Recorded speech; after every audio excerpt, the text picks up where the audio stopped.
running through my mind all day, waiting for her show to play. Turn your radio on, she's gonna play your favorite song. Hi, this is Brandi Richard Thompson, and you have arrived at the Operation Growth Show, where we help you to grow through what you go through. I have been on break and taking some time to figure my own self out, take a break, take some time for vacation and reflection on what I really want this show to be, how I want it to show up in the world, how I want me to show up in the world. And so I've been doing that work and am thrilled to be back here with you with the Operation Growth Show so that we can get into some more wonderful goodness around growth and getting better. And a big part of my getting better has been focusing on me as a woman.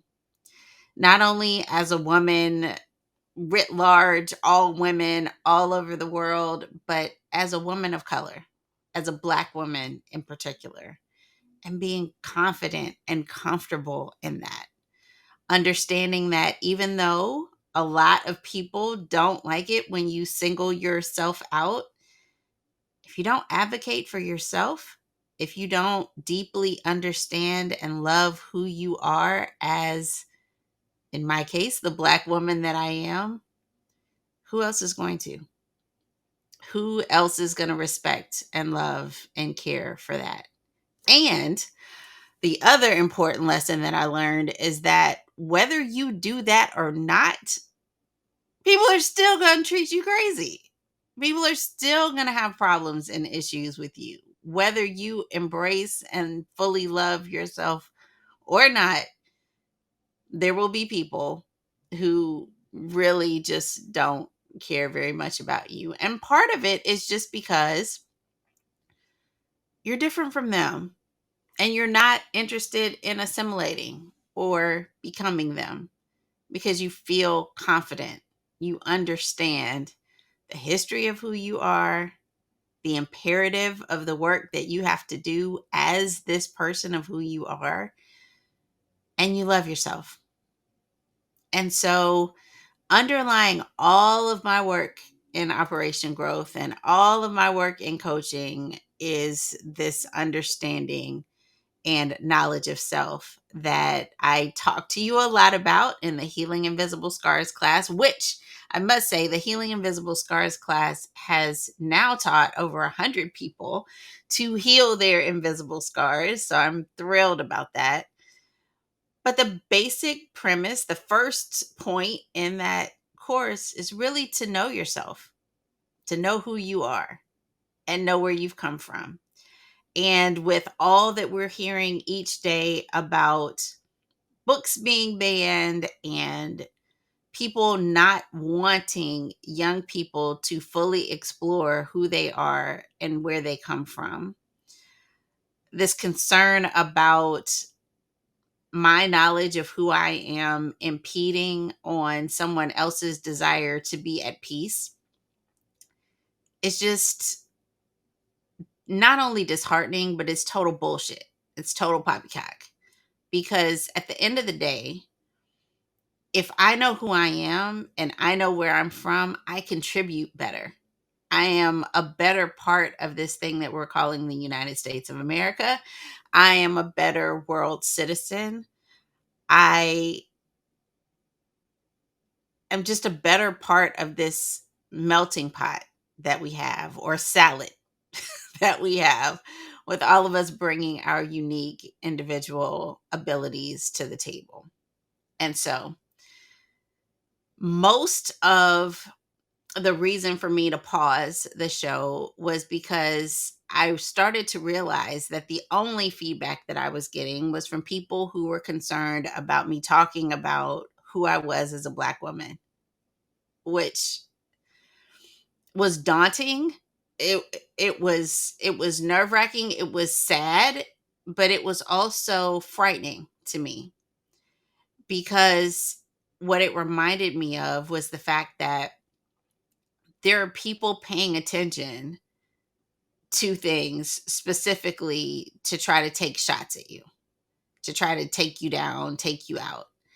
And it's what we know. It's what I coach women leaders about all the time, that as you move up in leadership, as you move up in notoriety, as you move up in people paying attention to who you are and what you're doing, that people will take opportunities to try to cut you down to size, to try to stop you from doing what it is that you've been placed here to do. But I saw something recently. And it's not just that, but there are lots of things that have come to me recently. But this in particular just really empowered me. And I'm sure that she knows it because so many people have been so vocal about their like and love of Sheryl Lee Ralph in her Emmy speech when she won an Emmy. I've grown up with Sheryl Lee Ralph. I've seen Sheryl Lee Ralph forever, and she still looks exactly the same, just as beautiful as she did when I first saw her on television. And when she got up to speak, it wasn't necessarily the fact that she sang a song. It wasn't necessarily the words that came out of her mouth, even though they were all beautiful and poignant and amazing. It was that even in her emotion, even in this, oh my gosh, this has just happened. Oh my goodness, I don't know what to do. I don't know what to feel. I'm just, overwhelmed. Even in that,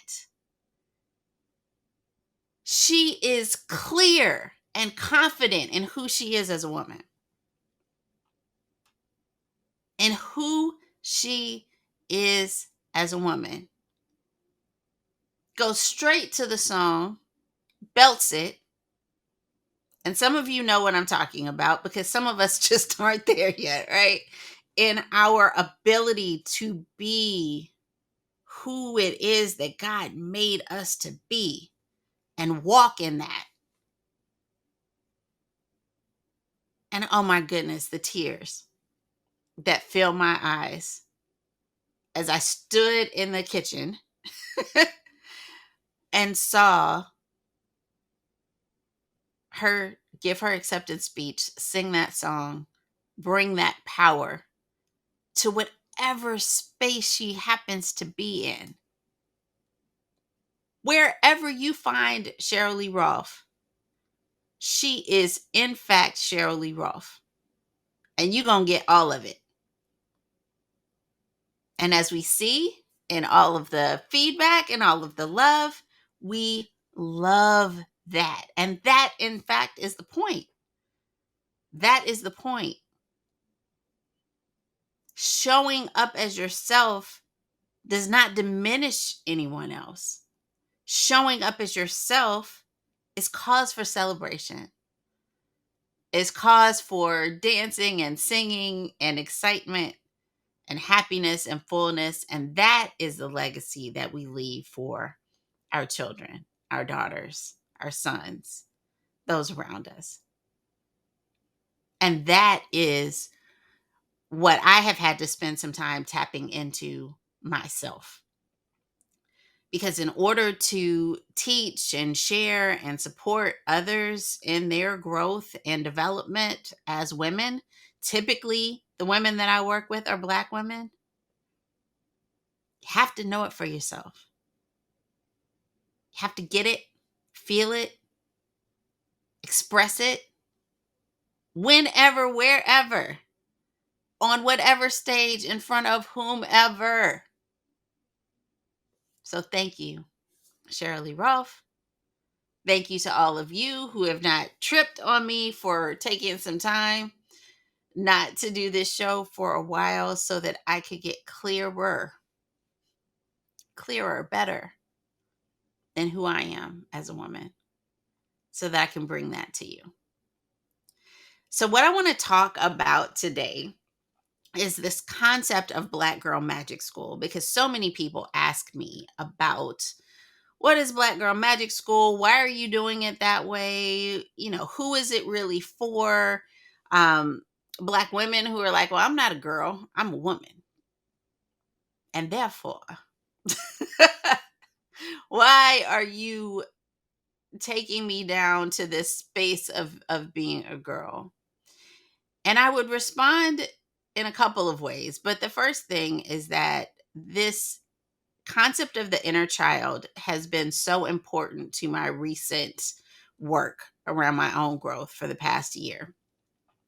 This concept of being able to understand her needs, her desires, this 8-year old, 7-year old, whatever the year old for you, where that knowledge of self, that comfort with who you are changed, shifted. Not sure why. Doesn't necessarily have to be as a result of traumas or pain. But somewhere along the way, some of us have lost this wonder and love and joy associated with this inner child that we need to reclaim. And so that is why I care nothing for the fact that the name of the program is Black Girl Magic School, because there is a girl within each of us as women who needs our support, our love, our Sankofa, our let's go back and get her and bring her fully into this new space in our lives, so that not only are we resolute and solid and clear on where it is that we're going and serious in that, but that we also can play and have fun and love. And so this idea of Black Girl Magic School and it not being Black Woman Magic School is not an issue. In fact, it is very intentional. Outside of the fact that Black Girl Magic is a term that people like to use, it is extremely intentional. And the other part of this Black Girl Magic School program and the work that I do to support Black women in not only their leadership, but their personal and life development is this idea that we can learn from people of various cultures and backgrounds to help us to be successful, which we can. We can learn from anybody. We've been learning from anybody. We've been learning in spaces where there are people who are other than us for a very long time. But what research shows is that as we move up in leadership and responsibility, there are fewer of us at those tables. And the understanding of the individuals at those tables to be able to support us in ways that we need support is not as strong. It's just not. And so ensuring that we have all that we need to be able to be successful as Black women is critical to me, because it's what I don't see in the marketplace. I see lots of programs. I see lots of opportunities for us to grow and develop, but not programs that understand our history and context, that help us to ground in who it is that we are as women, and not programs that allow us to freely express who we are as Black women and get support in that, without this feeling that we have sometimes in programs with others, that we don't belong, that we are less than, that the way that we speak or bring ourselves to the table is not good enough. And so these are special environments, cocooned environments, if you will, to help us to get what we need, so that we can then go out into these other spaces and programs and do the other work that we need to do to build our skills with a comfort and understanding and knowledge and grounding of who we are. And so Black is a big component of that. Understanding the history, the legacy of Black peoples from across the diaspora, not just Black people here in the United States, even though that is a huge focus for me in my research, but also Black women in other countries. Because what is true and what we have started to excavate a little bit more is the idea that colonialism, and it's more than an idea, it's an actual fact, has impacted Black peoples across the world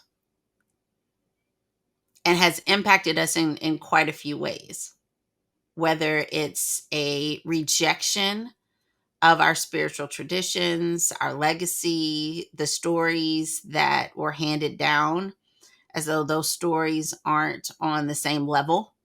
Those griots who share that wonderful information with us about who we are and where we've come from and our history and herstory, as though those things aren't as relevant or important as the cultures that did in fact colonize us. And it is in that understanding of what colonization has meant to us that these spaces like Black Girl Magic School are extremely important. Finally, I want to talk about this concept of magic, because we look at magic and, aren't quite sure how to deal with the legacy of magic, hoodoo, etc. in our lineage.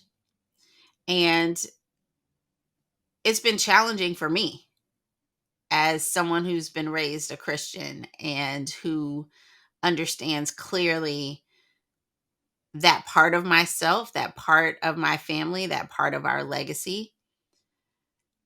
Howsoever, there is a level of intuition, a level of ancestor veneration, a level of insight that we have as Black people that comes from our legacy.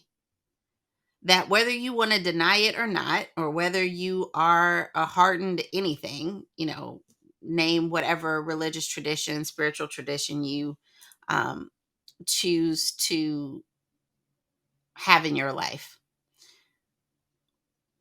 we have a knowing, many of us, that has carried us to today, that has given us insight on where we've come from, that has given us support along the way as we've been unclear about what to do next or how to be successful in spaces that were not designed for us to be successful. And there's history, there are historical accounts that show that some of this quote unquote magic has existed in our lineage. And not to explore it, not to understand it, not to delve into your intuition and who you are as a spiritual being is like putting your head in the sand and just waiting for all of these things to pass over you that are actually gifts that you can utilize. And so when I talk about magic in Black Girl Magic School, I'm talking about your own inherent magical presence as a human, but I'm also talking about this level of intuition and understanding of self that comes from a deep, deep place of knowing who you are and your lineage. And so this is not, playtime magic. This is not, let's go put hexes on people either. But what it is a clarity and understanding of who you are and your insights, which is extremely important to help you to be successful. So this is what I mean when I talk about Black Girl Magic School. This is for women. This is for individuals who maybe need some support in understanding their history, legacy, what brought them here. Um, but it is also for women who want to connect with who they are as spiritual, magical beings. And so that is my work. That is my life's work, is understanding the intricacies, the history, the legacy, the power, the knowledge of women. And so it is extremely exciting for me to see some of those stories, some of those legacies that have been passed down word to word to word to word to word, showing up in popular culture. And so I've created a class specifically around the Woman King, because so much of the Woman King is research that I've been doing for quite some time and offering it in my Black Girl Magic School program to help us to understand that we were, in fact, warriors, that there are people in our legacy who have been so many different things, that if we feel compelled, drawn to a specific way of being, there are examples that we can pull from that remind us that we can be whomever, whatever we want to be. And so I saw The Woman King. It is an amazing depiction of not only Dahomey, but it's also an amazing depiction of the Amazons that we have often correlated to Superwoman and women living in the mountains, that don't necessarily look like us, to an actual group of women who lived and fought for their kingdom. And so if you have not seen The Woman King, if you are on the fence about seeing The Woman King, if you think it's poppycock, couldn't happen, Black women never did that, I've never been to Benin, and so I don't even know, go see the movie. And then if you are so inclined, come to class where I will give you the history behind this, not only this movie, but this kingdom, and what it meant for these women to do this work, because it's phenomenal. And sometimes we get so caught up in the stories of the country that we now live in, the people around us, that we don't take the time to research and understand our own stories. And I also want to shout out to the Republic of Benin, because I was able to go there and learn so much about my history just by visiting, because they have preserved and kept, and actually have, um, are working on, may have already opened a museum about our history and our legacy. And so much of that legacy and history and the artifacts of it were stolen and taken to all of these colonies, these colonizing countries, who have our work on display in museums. And so, regardless of where you are, I am sure that you can see a bit of Benin, a bit of the Benin bronze in places that you are. And I encourage you to visit and see all of, what I will share in the class that we're doing on Thursday at 4 for an hour. If you're unable to participate, there will be ways for you to participate later with replays and things of that nature. And I plan to add more to that over time.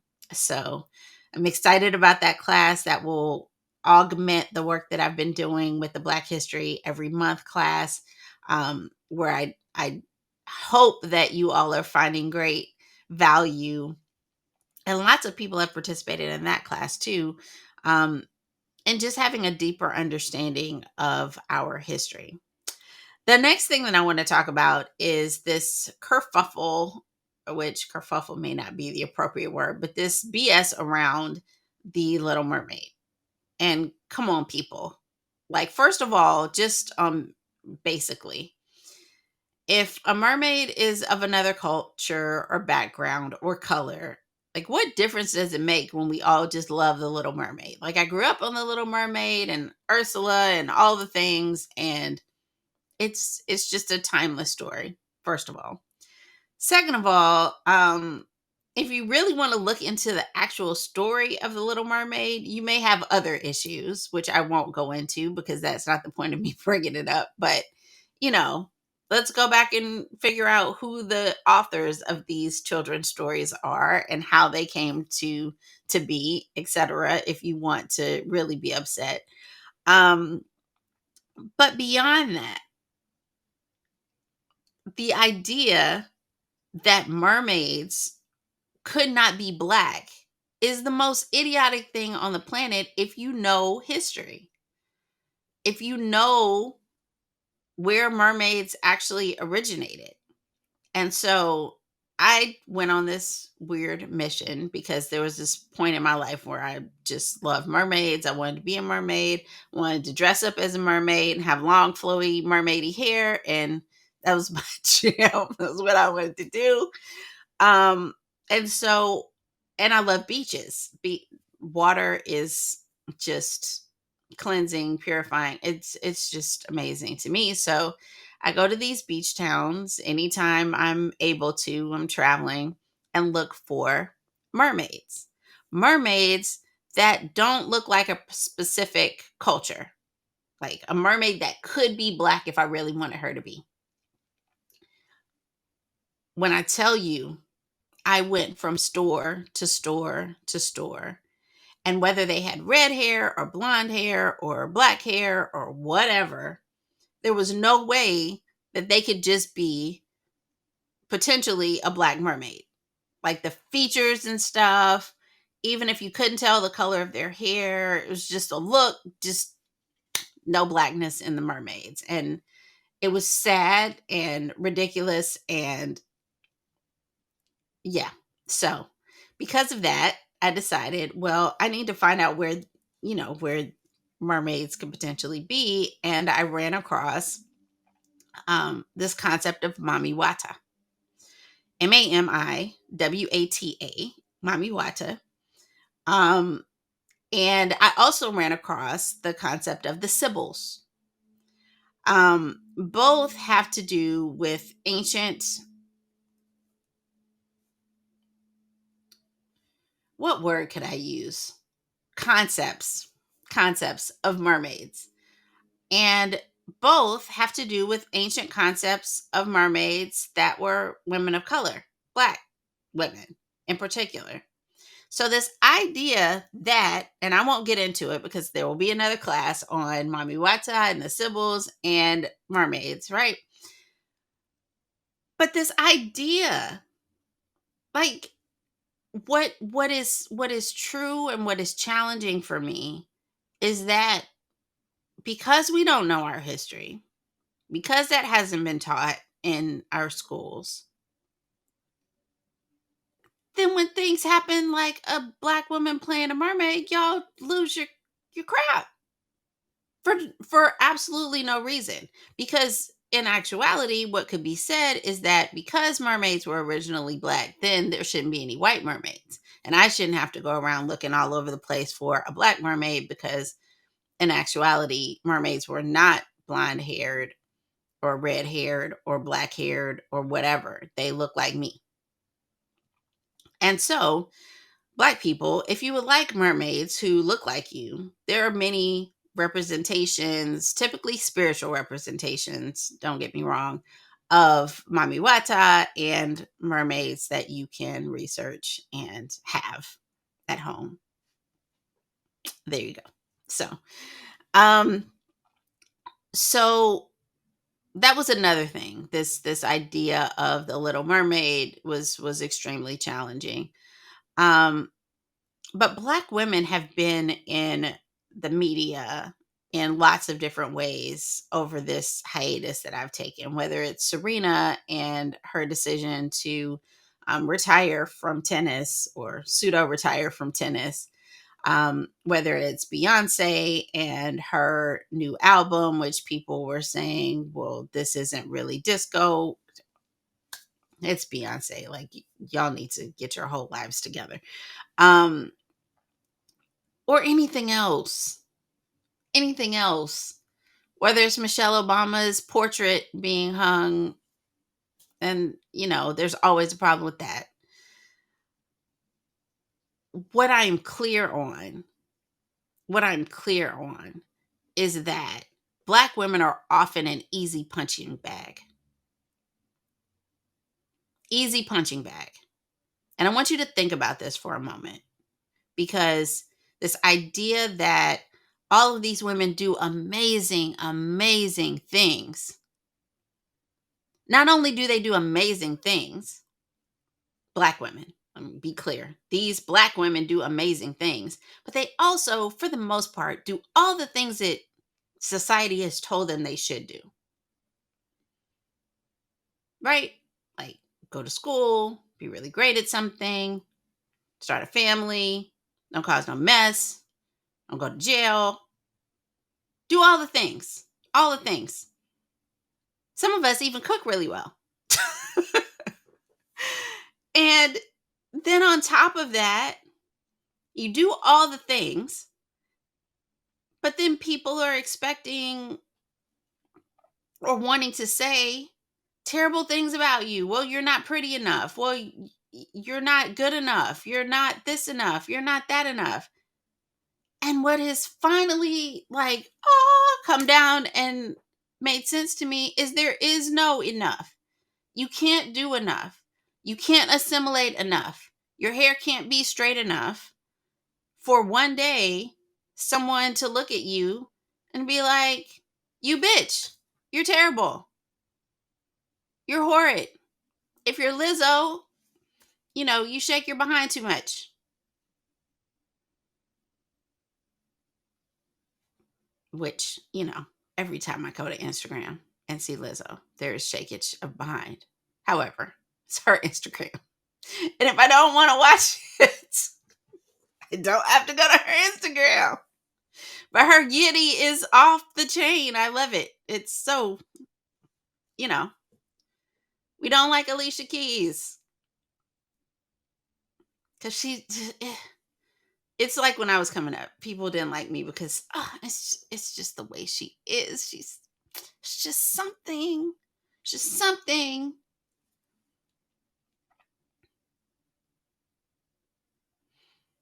Stop. Just stop. Stop doing it. Stop using Black women as punching bags. If you notice that every person that's being talked about badly is a Black woman, just stop the meeting. Stop the convening of people to denigrate Black women. Please and thank you. Because honestly, we're just out here trying to live and create and be magical and do all the things that we want to do within the confines of what has been asked of us to do. And we're tired, because even with all of the people that I just named and all of the wonderful things that they've been doing, and there are more, trust me, there are more, I still see women in leadership not be able to last long in those positions. Not because they're not capable, but because of this constant denigration. Not because they don't create amazing things that people the world over covet and want. No, not because of that. Not because their lips and features and behinds and all those things are terrible, because the last time I checked, the tanning and the butt lifts and the injections, it's not because of that.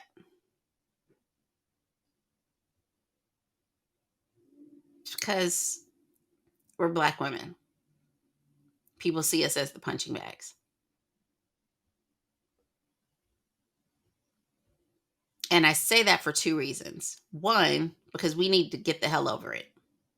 They're going to keep doing that. Stop thinking that they're not, because they will. And I don't care how amazing you are, they will. That's why we need to have places and spaces for Black women to coalesce and lick our wounds and get better and say, forget them. Forget them. We're going to continue to be badass. We're going to continue to be the GOAT. We're going to continue to create things that we love and take care of ourselves and nurture ourselves and be there for our families and give them the love that they may or may not get outside. Which is part of the reason why some of us don't want to leave and go back outside, but I will digress on that. So that's one. And then two, expectations cannot change just so that you can denigrate Black women. You can't. One of the reasons why I love the work that people are doing around the Crown Act. I think it's amazing, but my hair is my hair. If you don't like my hair, can't change the rules just so that Black women don't fit, don't measure up. My hair grows out of my head like this.